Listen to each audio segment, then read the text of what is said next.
이제 다 같이 일어나셔서 오늘도 우리를 불러 예배케 하신 하나님께 감사하며 함께 사도신경으로 우리의 신앙을 고백하겠습니다.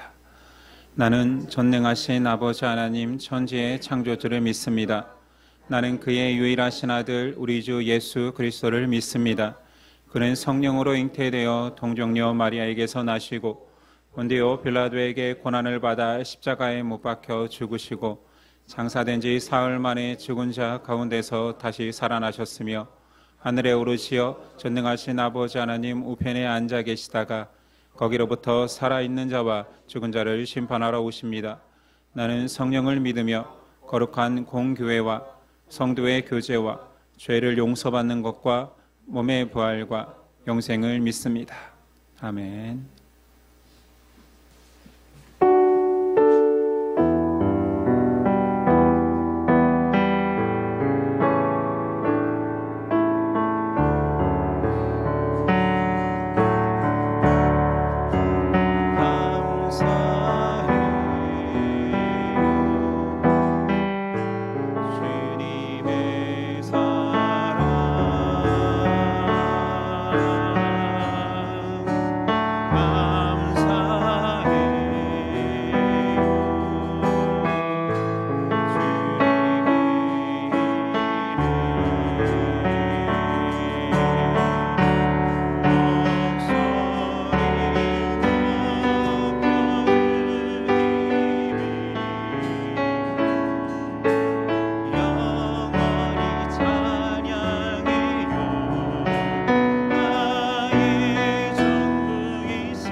내가 무엇을 가지고 내가 무엇을 가지고 여호와 앞에 나가면 높으신 하나님께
천천히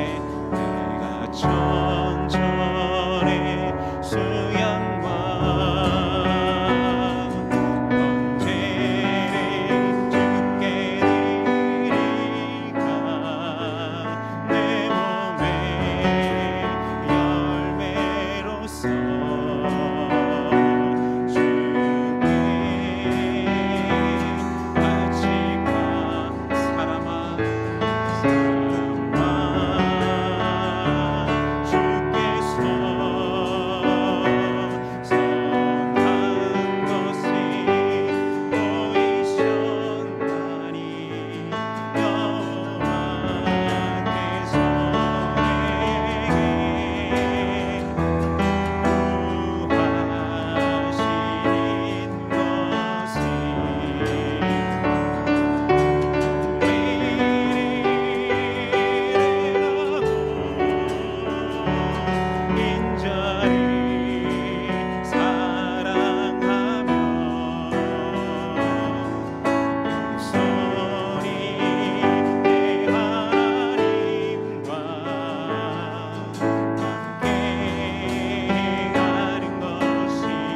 하나님께서 원하시는 것은 공회를 행하고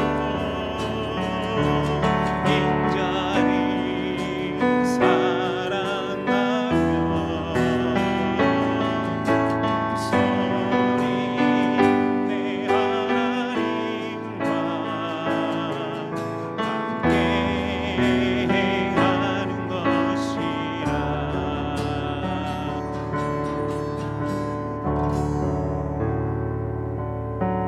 계속 침묵으로 기도하겠습니다.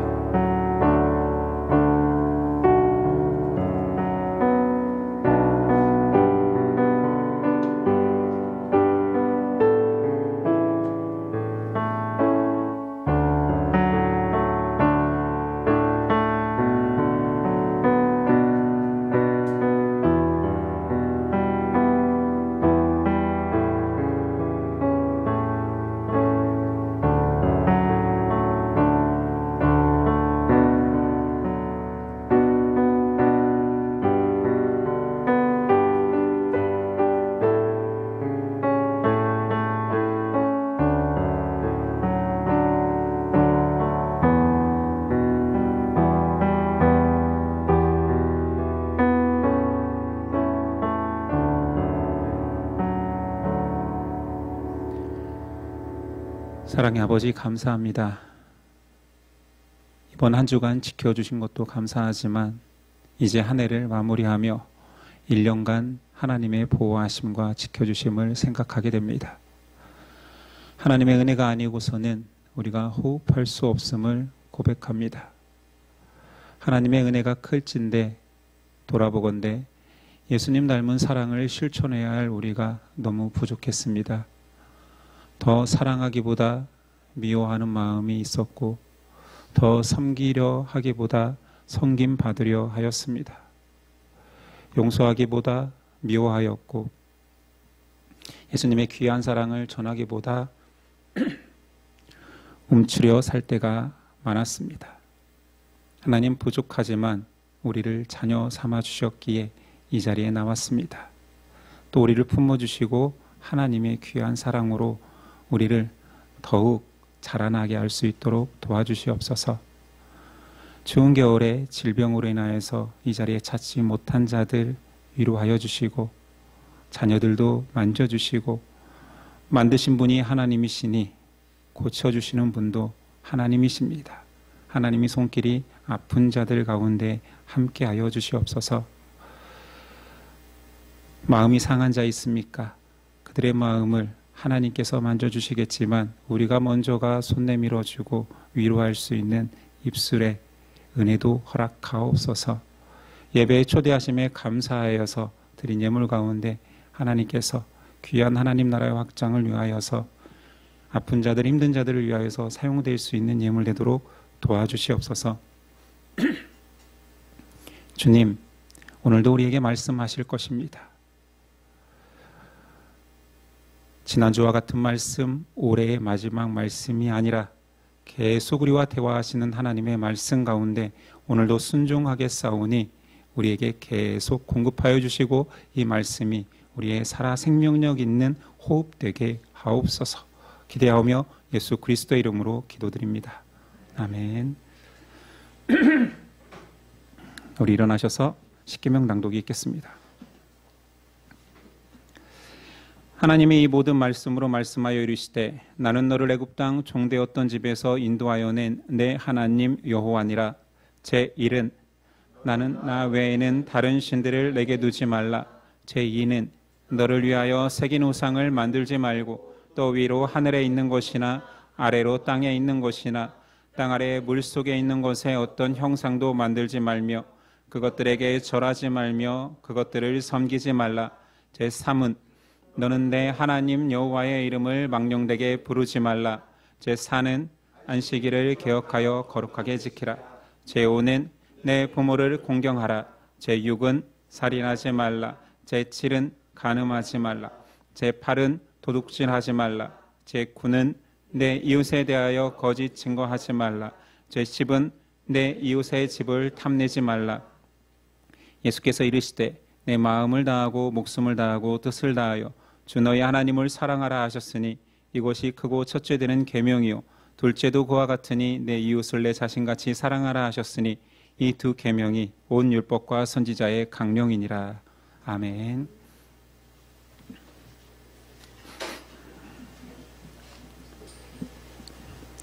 오늘 우리에게 주시는 하나님의 말씀은 누가복음 18장 15절로 30절까지입니다.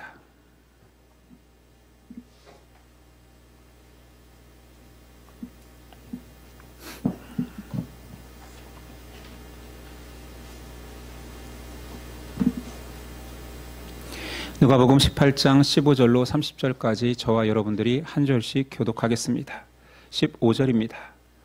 사람들이 예수께서 만져주심을 바라고 자기 어린 아기를 데리고 오매 제자들이 보고 꾸짖거늘 예수께서 그 어린 아이들을 불러 가까이 하시고 이르시되 어린 아이들이 내게 오는 것을 용납하고 금하지 말라. 하나님의 나라가 이런 자의 것이니라. 내가 진실로 너희에게 이르노니 누구든지 하나님의 나라를 어린아이와 같이 받아들이지 않는 자는 결탄코 거기 들어가지 못하리라 하시니라.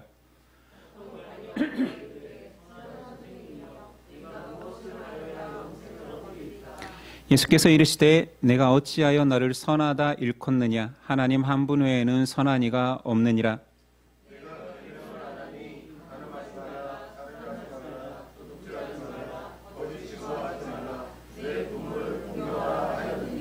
여짜오되 이것은 내가 어려서부터 다 지키었나이다.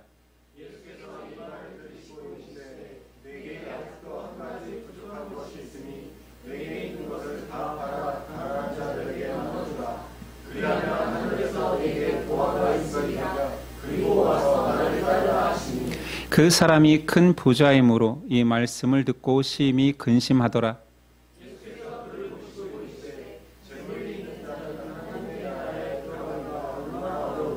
낙타가 바늘기로 들어가는 것이 부자가 하나님의 나라에 들어가는 것보다 쉬우니라 하시니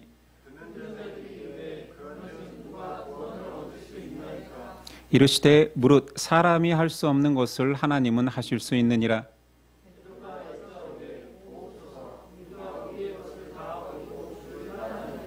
이르시되 내가 진실로 너희에게 이르노니 하나님의 나라를 위하여 집이나 아내나 형제나 부모나 자녀를 버린 자는 현세의 여러 배를 받고 내세의 영생을 받지 못할 자가 없느니라 하시니라. 아멘. 오늘 말씀의 제목은 진정한 부자는 누구인가? 진정한 부자는 누구인가? 라는 제목으로 오늘 나누겠습니다. 우린 누가복음 지난 시간에 두 가지 기도의 태도에 대해서 배웠습니다. 기억나시죠? 하나는 하나님은 분명히 응답하신다와 두 번째는 겸손한 마음으로 기도해야 됨을 말했었지요. 오늘은 이어지는 말씀으로 겸손에 대한 이야기를 하고 계십니다. 15절 사람들이 예수께서 만져주심을 바라고 자기 어린 아기를 데리고 오매 제자들도 보고 꾸짖거늘. 사람들이 예수님께 와서 아이를 만져주기를 원한다라는 표현은 당연히 머리에 손을 얹고 축복 기도해 주기를 바란다라는 내용입니다. 근데 제자들이 그것을 싫어합니다. 제자들이 꾸짖고 있습니다. 아이를 하나의 인격적인 존재로 생각하기보다는 귀찮은 존재로 여기고 있죠. 제자들도 하나님을 믿는 사람들이지만 여전히 인간적인 한계와 편견을 지닌 채 살아가고 있습니다. 그러나 예수님께서는 16절 예수께서 그 어린 아이들을 불러 가까이 하시고 이르시되 어린 아이들이 내게 오는 것을 용납하고 금하지 말라. 하나님의 나라가 이런 자의 것이니라. 동일 본문 마가복음에 보면 예수님께서 제자들을 꾸짖었다라고 노하셨다라고. 그러니까 제자들은 어린아이를 데려오는 부모를 꾸짖고 예수님은 그 제자들을 꾸짖고 있습니다. 그러면서 예수님께서 아이들의 모습을 통해 하나님 나라에 대한 교훈을 하고 계십니다. 17절 내가 진실로 너희에게 이르노니 누구든지 하나님의 나라를 어린아이와 같이 받아들이지 않는 자는 결단코 거기 들어가지 못하리라 하시니라. 과거의 개역 한글 번역에서는 이 말씀을 어린아이와 같이 받들지 않는 자는 그래서 굉장한 오해의 소지가 있었어요. 이것이 떠받들다라는 느낌 같거든요. 그런데 한글에 그리고 원어의 의미도 받아들이다입니다. 다행히 개역 개정에서 변경하였지요. 어린 아이처럼 받아들인다라는 말이 무엇입니까? 어린 아이들은 원하는 것을 그냥 갖기를 원합니다. 계산하지 않습니다. 이게 어린아이의 특징이잖아요. 여기서 말하는 것은 어린아이의 순수성입니다. 어른들은 참 자신을 포장하기 쉽잖아요. 원하지만 원하지 않는 것처럼 원하지 않지만 사람들을 배려해서 아닌 척하기 쉽지요. 그러나 아이들은 좋으면 취하고 싶어 합니다. 사랑하면 편견 없이 받아들이고자 합니다. 고백도 하지요. 여기서 우리가 오해하지 않아야 될 것은 그렇다면 그렇게 어린아이처럼 순수하기만 하면 천국에 들어간단 말입니까? 그거는 아니지요. 순수한 어린아이라 할지라도 하나님의 은혜로만 천국을 허락받습니다. 예수님께서 여기서 말하고 싶은 것은 그런 순수함으로 진심을 다해 좋아하는 것을 가지고 싶어하는 편견 없이 다가오는 태도를 강조하는 것입니다. 또한 어린아이의 특징 두 번째는 절대 의존적이죠. 물론 부모입니다. 부모의 말이 참이면 그도 그것이 참이라 여깁니다. 부모가 저것은 못된 거야 거짓이야 하면 자녀도 거짓으로 인식합니다. 옳고 그름에 대한 기준이 부모가 말하는 그대로 있듯이 아이들은 따라갑니다. 예수님이 제자들에게 하고 싶은 것은 그거예요. 너희가 하나님을 따른다고 하나님이 전부라고 하나님이 유일하게 옳다 하면 옳은 거요. 하나님이 그르다 하면 그르다라고 이런 신뢰를 원하고 계십니다. 그래서 베드로도 비슷한 말을 했었죠. 베드로전서 2장 2절 갓난 아기들 같이 순전하고 신령한 젖을 사모하라. 이는 그로 말미암아 너희로 구원에 이르도록 자라게 하려 함이라. 여러분, 진리는 복잡하지 않습니다. 여러분이 아는 그 진리, 영적인 진리, 우리를 살리는 진리가 무엇입니까? 하나님은 사람을 사랑한다입니다. 단순하잖아요. 그러면 그 사랑받고 있는 사람은 하나님을 사랑하는 것이 자연스러운 거지요. 어린아이처럼 사랑받으면 사랑을 또 하는 것이 자연스러운 이치인데, 복잡한 세상에서 이 모든 영적인 진리를 다 어그러뜨려 놓았어요. 복잡하게 만들었지요. 죄와 욕심이 사랑을 변하게 하고 사랑을 단절시키고, 그래서 사람이 하나님을 피합니다. 예수님은 어린아이가 부모의 품을 간절히 원하듯이 너희도 하나님을 그렇게 머뭇거림 없이 다가와서 안겨라 말하고 있는 것입니다. 그러면서 순수하고 거침없는 어린아이를 말하시면서 자기 유익을 쫓는 부자, 관리, 여긴 성인이죠. 성인과 대조하고 있습니다. 그 대조의 비유가 우리가 잘 알고 있는 부자 관리의 비유인 거죠. 어린아이는 하나님의 나라를 그냥 소유하고 싶은 간절함에 순수합니다. 근데 부자 관리는 하나님의 나라를 소유할 수 없는 특징을 가지고 있다 설명하는 거죠. 부자 관리는 사회적으로도 종교적으로도 흠잡을 데 없는 사람이었습니다. 그런데 예수님이 그를 향하여 단정적으로 부정적으로 말씀하십니다. 18절. 어떤 관리가 물어 이르되 선한 선생님이여 내가 무엇을 하여야 영생을 얻으리이까? 이 문장만 본다면 이 사람은 굉장히 예의 바르고 예수님을 칭할 때 선한 선생님, 그리고 그의 질문은 굉장히 영적인 질문입니다.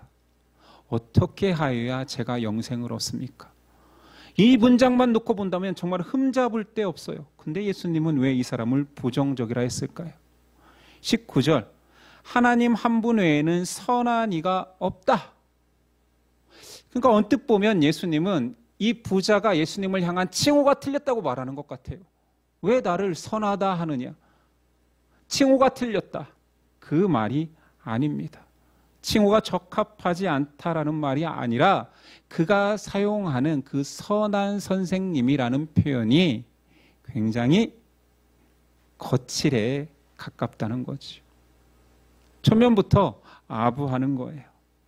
선한 선생님을 남발하고 있습니다. 그게 예의일 수도 있고 교양일 수도 있습니다. 근데 예수님은 그 사람의 속마음을 아시는 거지요. 내가 칭찬받기를 좋아하는 사람으로 보이느냐? 아니면 한 발짝 더 나아가 그 진리를 말한다면 네가 진정 하나님의 선함을 알긴 아니? 결과적으로 그는 하나님의 선하심을 모르기 때문에 예수님을 따르지 않았습니다. 계속 누가복음에서 강조하는 스스로 의롭다 하는 자, 선한 자라 여기는 바리새인과 너무 흡사하지요. 그도 자기의 일을 너무 잘할 뿐만 아니라 종교적 열심도 있습니다. 예수님이 그에게 아예 율법을 들어 묻는데 율법을 다 지켜 행하고 있다라고 말합니다. 이런 사람 한번 보고 싶어요. 정말 어떤 면에서도 흠잡을 데가 없어요. 사회적으로도 영적으로도 자기 관리 면에서도. 그런데 문제는 그 모든 율법을 지켜 행하는 그가 실수하는 것이 하나 있으니 율법적 구원관을 가지고 있습니다. 여러분들이 신앙생활을 해와서 알겠지만 율법으로 구원받을 수 있는 사람은 없습니다. 어느 누구도 율법을 다 지킬 수 없기 때문이죠. 그래서 율법에 더 중요한 것은 율법 준수를 통해 구원받는 것이 아니라 율법 앞에 내가 죄인임을 고백하고 하나님의 은혜를 구하는 거지요. 예수님이 율법을 통해서 그 부자 관리에게 이야기하신 이유는 네가 진짜 중요한 율법의 기능은 모르는구나. 자, 율법 이거 있지? 10계명도 지켜서 했더니 네, 잘 지킵니다가 아니라 지키려고 애써 봤는데 이게 너무 어렵네요. 아니, 하나님이 주신 말씀이니 지켜보려고 애쓰고 애썼지만 왜 이렇게 안 지켜지는 걸까요? 저는 결코 의인이 될 수 없습니다를 고백하게 하는 것이 율법의 기능입니다. 죄를 깨닫게 하는 기능이지요. 사람은 율법을 지켜 천국에 가는 것이 아니라 율법을 통해 죄를 깨닫고 하나님의 은혜를 구해 천국에 가는 것입니다. 예수님은 율법 이야기를 통해 부자 관리가 지켜왔다는 그 율법을 실상은 너는 지키지 못한 것이다. 항목은 다 지켰겠지. 10개 항목대로 그대로 움직여봤겠지. 그러나 결코 그것은 율법을 지킨 것이 아니야. 진실로 율법을 지킨다라는 것은 하나님을 사랑하기 때문에 그 율법대로 살아가는 거라면 당연히 율법의 정신인 하나님의 사랑이 임했으니 사람도 사랑해야 되는데 너 사람 사랑하지 않잖아. 22절입니다. 예수께서 이 말을 들으시고 이르시되 내가 아직도 한 가지 부족한 것이 있으니 내게 있는 것을 다 팔아 가난한 자들에게 나눠주라. 그리하면 하늘에서 내게 보화가 있으리라. 그리고 와서 나를 따르라 하시니. 형식적으로 율법 준수하는 것을 다 지켰다라는 것의 허위를 폭로하십니다. 율법 앞에 진실로 서면 어느 누구도 율법에 내가 합당하게 살았다 말할 수 없습니다. 오히려 어떻게 하면 제가 영생을 얻습니까? 라는 질문에 그는 스스로 제가 영생을 얻을 수 있는 모든 일을 행하고 있지요라는 자랑을 가지고 있는데 예수님은 반대로 너 율법 지킨 거 아니야? 넌 영생에 합당한 자가 아니라고 폭로하고 있습니다. 그의 반응 23절. 그 사람이 큰 부자이므로 이 말씀을 듣고 심히 근심하더라. 아니, 이 말씀에 근심 안 할 자가 없습니까? 어디 있습니까?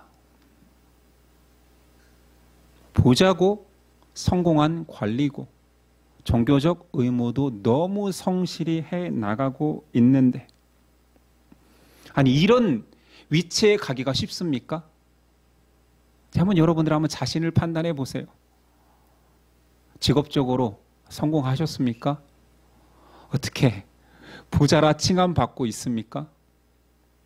아니면 그래 우리가 자신 있는 거 종교적으로는 괜찮은 신앙인입니까?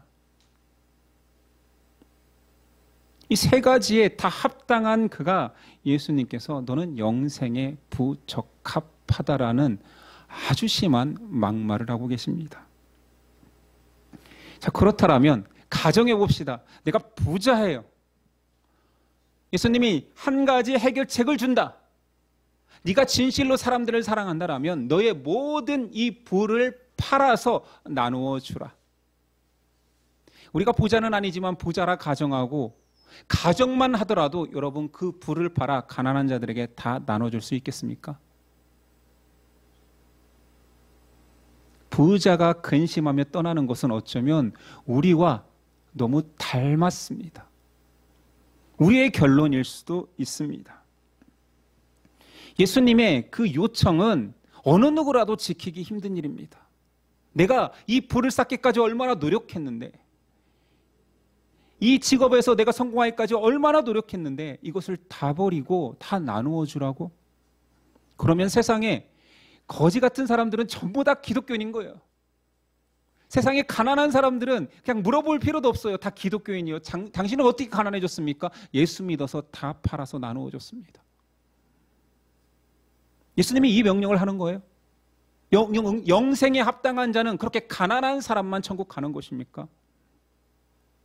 이 명령은 예수님께서 그 부자 관리의 상태를 잘 알기 때문에 하신 말입니다. 첫 번째, 그는 재물을 사랑하는 자입니다. 세속적 성공에 자부심이 가득한 자입니다. 여기에 더불어 신앙적으로까지 존경받고 싶어 하는 거지요. 그리고 예수님이 그 모든 것을 일거에 점검하는 것이 있으니 네가 가진 가장 소중히 여기는 그 부를 포기하고 하나님 나라를 취할 수 있겠니? 물었을 때 그는 근심하며 떠납니다. 그에게 부는 자기 인생의 가장 중요한 가치였기 때문에 이웃사랑을 위해 포기할 수 없습니다. 거듭 말하지만 오늘 부자 관리는 유능한 자입니다. 돈도 있고 출세도 있고 구원까지 얻으려 합니다. 예수님은 그에게 유능한 자에게 무능해져라 라는 요청을 하는데 그 이유는 구원은 절대 무능을 고백하는 자에게 있기 때문입니다.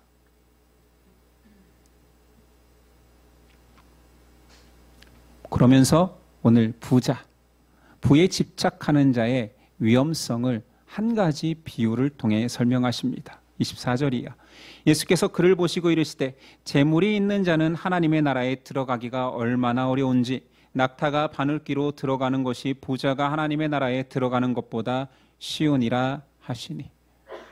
너무 유명한 말씀이죠.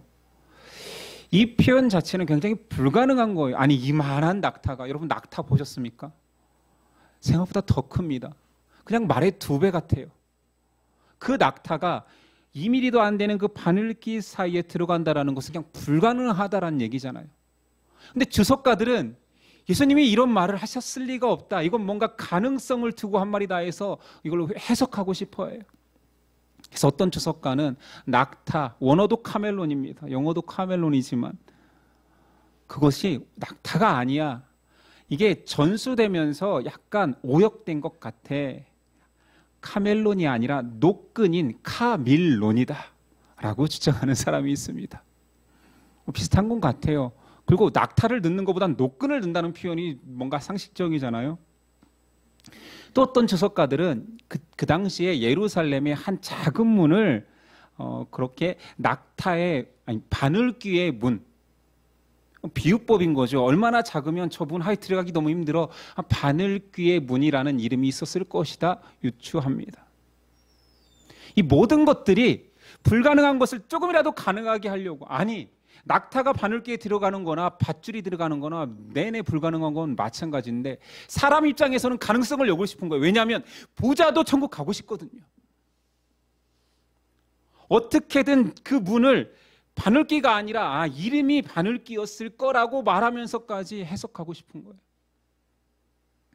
이런 분들은 무슨 문학 작품을 안 읽어봤나 봐요. 성경도 문학 작품적 요소가 있습니다. 문학 작품에 과장법이 있잖아요. 강조하기 위한 과장법. 그냥 과장법으로 여기면 되는 것을 무슨 낙타가 아니다, 밧줄이다, 문이다 할 필요가 없는 거지.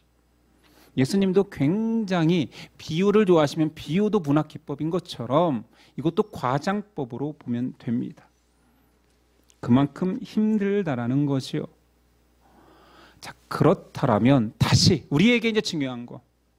영생을 얻는다, 천국에 가는 자들은 버리고 무소유가 돼야지만이 천국 가는 겁니까? 오늘 현지 집사님 새 차가 나왔습니다. 천국에서 멀어집니다. 소렌토를 타고는 바늘길을 통과할 수 없거든요. 포기해야 되는 거예요? 점점 차 있는 자는 팔아서 가난한 자 주고 이제 걸어 다녀야 되는 겁니까? 얼마나 어려운지를, 부자의 마음 상태를 가지고 천국 가기는 어렵다라는 거지요. 안타깝게도 부자 관리는 자기 스스로 예수님의 비유와 이야기 속에서 자기 안에 가장 소중한 것이 천국이 아님을 폭로당한 거지. 우리가 점검해야 되는 그 부분이에요. 무소유를 가져라, 다 내려놔라가 아니라 내 안에 귀하다 여기는 것이 과연 내가 가장 소중하다라고 고백하는 천국보다도 귀하진 않은지, 돈이 부자가 되는 것이 천국 가는 것보다 낫다고 여기지는 않는지, 그것을 점검해야 된다는 거지. 26절 듣는 자들이 이르되 그런즉 누가 구원을 얻을 수 있나이까? 와, 정말 제대로 질문한 거지요. 아니, 다 버려야지, 그리고 그 버린 것을 가지고 사랑해야지 된다라면 그렇게 사는 사람이 있긴 있습니까? 라고 묻는 거예요. 근데 이 묻는 사람이 제자들 아니었겠습니까? 그 주변이니까. 자, 반문하는 제자들이 아니 예수님 그거 너무 불가능해 보이지 않습니까? 라고 말하는데 그들은 그 순종을 하고 있으면서도 모릅니다.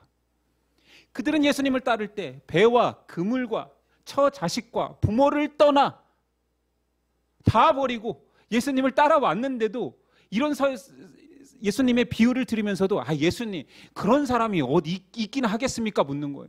자신이 그런 사람인데 왜 제자들은 자기가 그런 사람임에도 인식하지 못하고 이런 사람이 있기는 하겠습니까? 라고 질문할까요? 그 답변이 27절에 있습니다. 이르시되 무릇 사람이 할 수 없는 것을 하나님은 하실 수 있느니라. 제자들이 자기의 인격으로 자기의 열심으로 자질이 되어서 예수님의 제자가 된 것이 아니라 무지불식 중에 어쩌면 자기도 뭔가 홀린 것처럼 모든 것들을 버리고 예수님을 따르고 있는 상황인 거예요. 그러니 예수님 그런 사람이 있겠습니까? 네가 그런 사람인데 자기가 한 일이 아니기 때문에 자기 인격으로 행한 일이 아니기 때문에 모든 것이 가능한 것은 하나님이 하신 믿음으로 가능했기 때문에 인식하지 못하는 것입니다. 이것이 모든 세상의 종교와 다른 기독교의 구원관입니다. 모든 종교는 개인의 수행을 통해서 절대자를 찾아갑니다. 오늘 부자 관리처럼. 그러나 기독교는 아닙니다. 구원의 선물이지요. 오히려 자기의 열심은 더럽다, 의미 없다 고백하는 자만이 하나님의 은혜를 깨닫습니다. 이것을 버림의 순종이라고 이야기해 봅시다. 오늘 제자들은 자기도 자기 의지로 자기 노력으로 버림의 순종을 얻은 것이 아니라 믿음이 들어와 버리니 벌써 다 버린 상태로 살아가고 있음에도 인식하지 못할 정도로 자기가 한 것이 아니라 믿음이 일으킨 역사입니다. 또 한 번 베드로가 나서서 주옥 같은 질문을 합니다. 28절 베드로가 여짜오되 보옵소서 우리가 우리의 것을 다 버리고 주를 따랐나이다. 앞에서 보는 제자와의 질문과는 다르잖아요. 그렇군요. 우리가 그런 사람이었군요. 그럼 예수님 우리가 다 버리고 주를 따랐나이다. 뭔 말이에요? 하고 싶은 말이 뭐예요? 그러니 우리에게 뭐 없습니까? 아니에요? 뉘앙스상 그렇잖아요. 우리가 그런 자였군요. 할렐루야 이러고 끝난 거예요? 아니에요. 그렇게 우리가 보기에는 불가능한 그 일을 행한 자들이 우리라면 우리가 그렇게 다 버리고 주님을 따랐습니다. 우리의 의로움을 주님도 아시지요? 예수님도 아시지요? 굉장히 유치한 질문 아닙니까? 뭔가를 기대하고 있잖아요.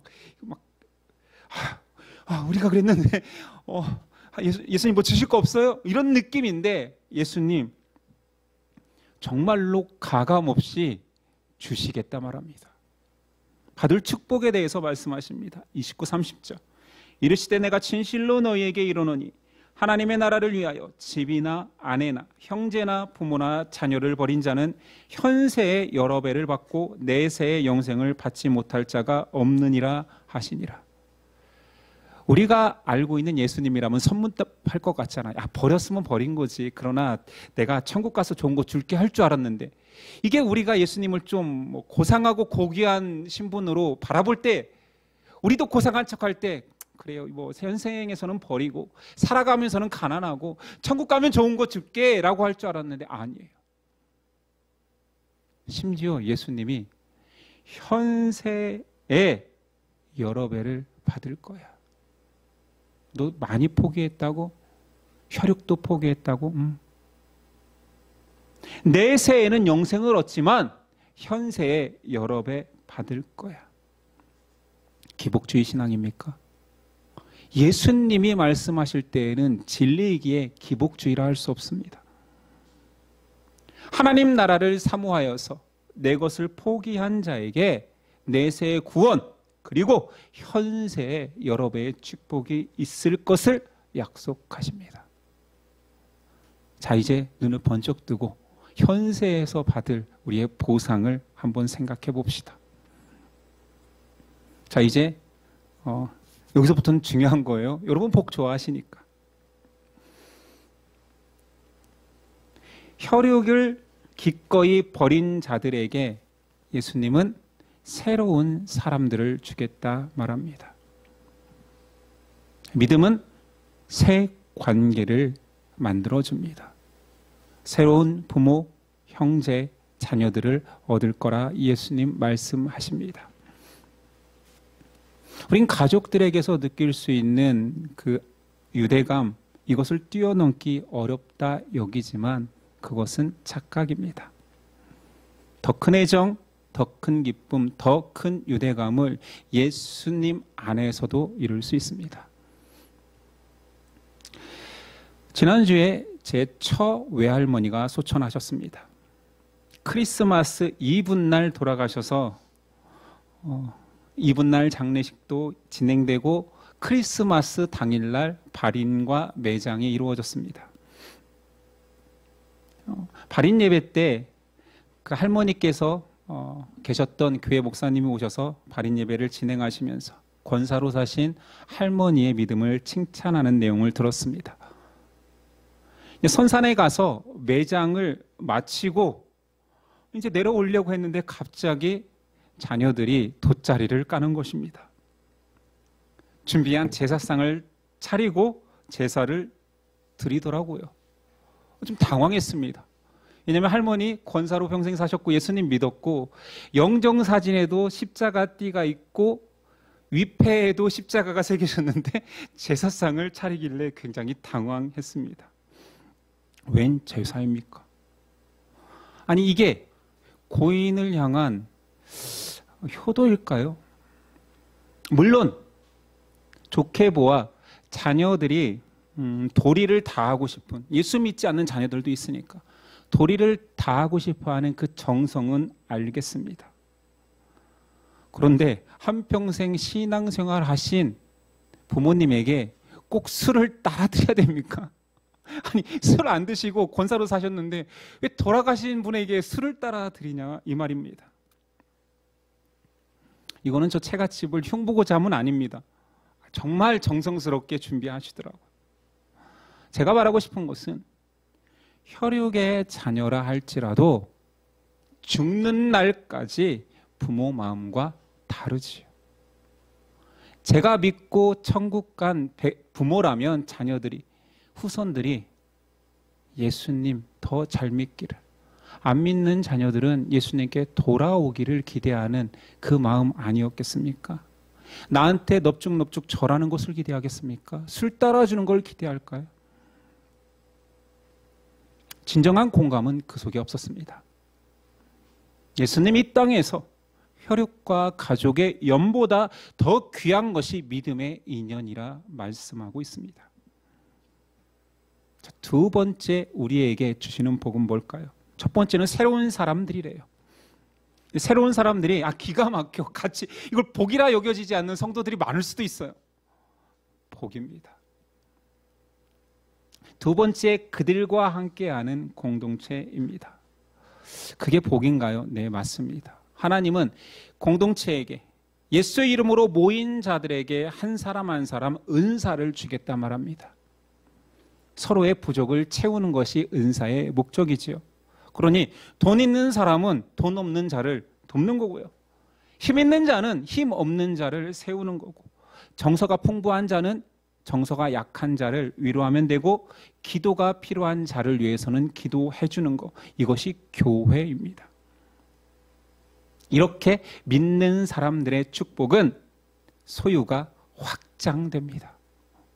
이 확장을 이해하시겠어요?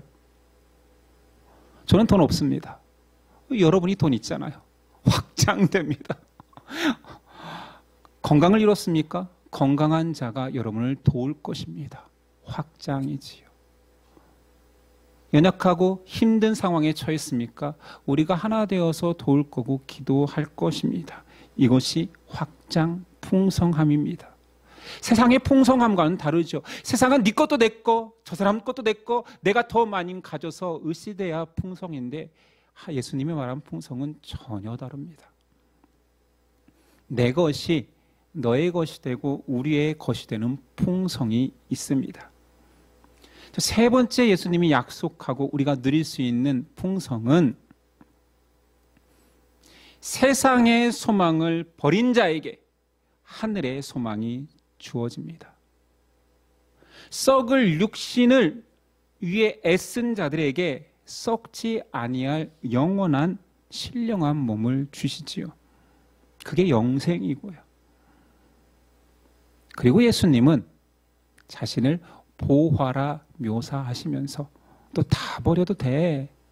너 그거 없어도 돼. 왜냐하면 내가 있잖아. 예수께서 보물이십니다. 그래서 바울 사도도 그리스도의 보화를 내 부족한 그릇에 담으니 내가 보배합이 되었다라고 얘기하는 거지요. 예수 그리스도 안에 빼앗기지 않는 생명과 풍요와 안식과 기쁨이 있습니다. 이것이 내 현세에 받을 여러 배의 축복입니다. 자, 여기까지 여러분들이 인정하든 인정하지 않든 이해는 했지요. 자, 그렇다면 제가 중요한 질문을 하나 던지겠습니다. 여러분은 진정한 부자입니까? 버리지 못한 관리는 세상적으로 다 가진 부자 같았지만 예수님께서 그를 가난한 자라 칭하십니다. 다 버리고 예수님을 따르는 제자들을 향하여서는 이 생과 내세의 축복이 가득한 자, 진정한 부자라 말씀하십니다. 어디에 여러분은 속해 있습니까? 믿음을 가졌다라는 것은 정말 큰 복을 누리고 있는 자입니다. 그런데 안타깝게도 신앙인들은 그 복을, 그 어마어마한 풍성함을 풍성함으로 누리지 못합니다. 자, 현세로 생각합시다. 내세의 복은 우리 당연히 다 받을 거고 나중 일이니까 현세의 복을 따질 때 지금 현세에서 하나님 제가 궁핍합니다. 좀 더 부유해서 많은 사람에게 나누고 싶습니다. 주시고자 하는 그 복을 주십시오. 요청할 수 있습니다. 왜냐하면 우리가 연약하고 넘어지기 쉽기 때문에 예수님 부활하셨지만 성령을 주셔서 너를 보호할 거야. 너에게 필요한 것을 공급할 거야. 기도하면 받을 거야. 바로 전주의 설교 내용이 모든 기도는 응답받는다 이제 않았습니까? 그런데 그 모든 요청에 풍요로움으로 응답하시는 그 성령님이 그 풍요를 누리게 하는 이유는 영원한 선물을 포기하지 않도록 목적이 있다니까요. 영원한 가치를 포기하지 않도록 이 생에서 하나님의 보호하심 속에 응답을 주시는 거예요. 이 자체가 목적이 아니라는 거예요. 이것을 자꾸 착각하는 거죠. 영원한 것은 관심이 없는데 이 현세의 것들이 계속 채워지기만 바라는 거, 이게 기복인 거예요.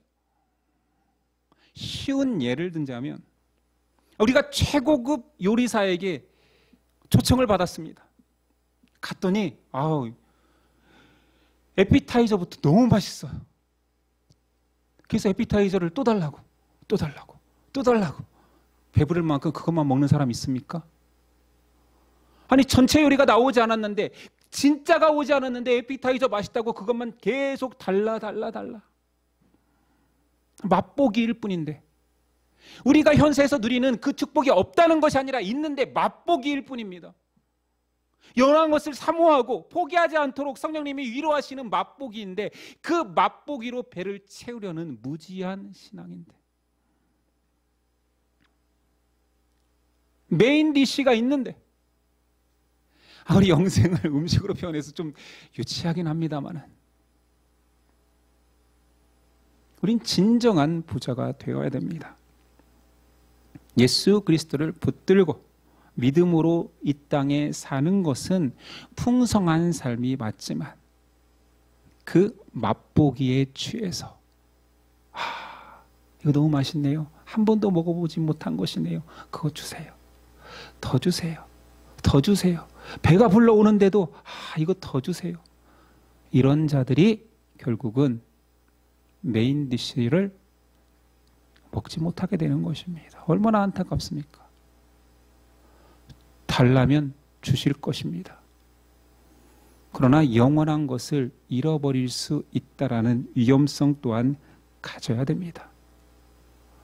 부자는 현세에서, 지금 현생에서 정말 성실히 살아가는 자입니다.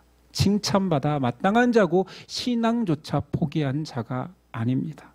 그러나 진정한 보물을 사모하는 자는 아닙니다. 여러분 속에 예수 보화가 있습니까? 아니 진짜 원합니까? 이 보화 하나면 내 인생 만족스럽습니다. 감사합니다. 어떠한 상황에서도 기뻐하며 살아갈 수 있습니다라는 고백이 있습니까? 오늘 말씀은 그런 이야기를 하는 것입니다. 네 안에 영원한 선물이 주어졌다. 그것을 보고 느끼고 고백하고 찬양하며 살아라. 그런 우리 되었으면 좋겠습니다. 기도하겠습니다. 주님 감사합니다. 새 속의 가치에 잠식되어 버린 우리 속에 예수님 진정한 부자의 가치, 영적 부자, 하나님의 영원한 소망을 꿈꾸는 자, 믿음으로 사는 자 되라 말씀하십니다. 우리가 포기할까 봐 현생에도 많은 복을 허락하십니다. 맛보기와 같은 그 은혜를 취해 살지 않게 하여 주시옵소서. 우리가 영원한 복을 놓칠까 봐 배려하는 그 배려에 이것이면 족하다라고 말하는 믿음 없는 자 되지 않게 하여 주시고 영원한 나라, 예수 그리스도 닮은 사랑, 내세의 축복을 꿈꾸는 우리 되도록 도와주시옵소서. 이런 풍성함을 가지고 오히려 계속 누리기보다 나눌 수 있고 계속 가지려 하기보다 섬길 수 있는 큰 부자다움으로 살게 하옵소서. 예수 그리스도의 이름으로 기도드립니다. 아멘. 일어나서 결단 찬송 드립니다.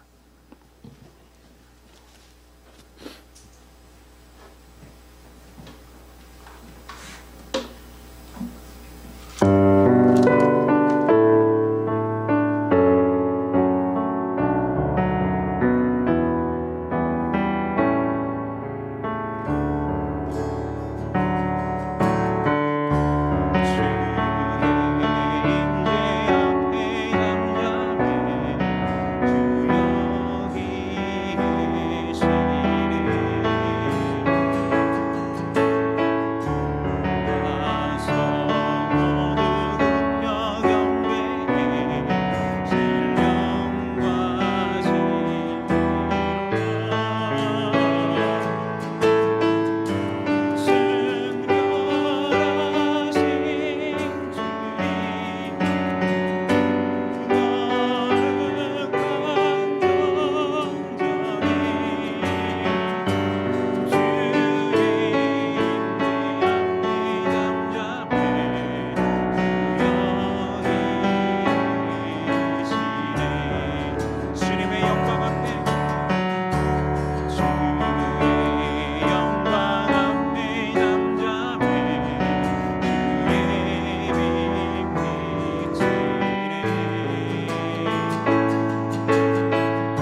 기도하시겠습니다. 이제는 우리 주 예수 그리스도의 은혜와 그 아들을 보내신 하나님의 사랑과 성령의 교통하심이 주님을 온전히 따르겠습니다. 주님이 주신 복을 마음껏 누리며 사랑하고 섬기겠습니다. 고백하는 저와 예심 형제의 자매 가운데 지금부터 영원까지 함께 하시기를 간절히 축원하옵나이다. 아멘.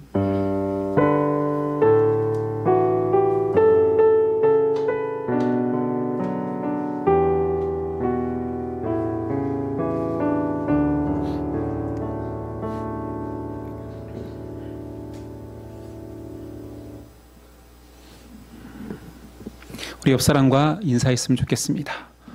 당신이 놀라운 부자셨군요. 웃는 사람은 인정 못하는 겁니까? 예, 오늘은 광고했다시피 예배 직후에 식사하면서 하나님을 감사하며 고백하는 시간 갖도록 하겠습니다. 함께 그 식탁을 좀 세팅하는 것을 도와주셨으면 좋겠습니다. 예배를 바치겠습니다. 한 주간도 승리하십시오.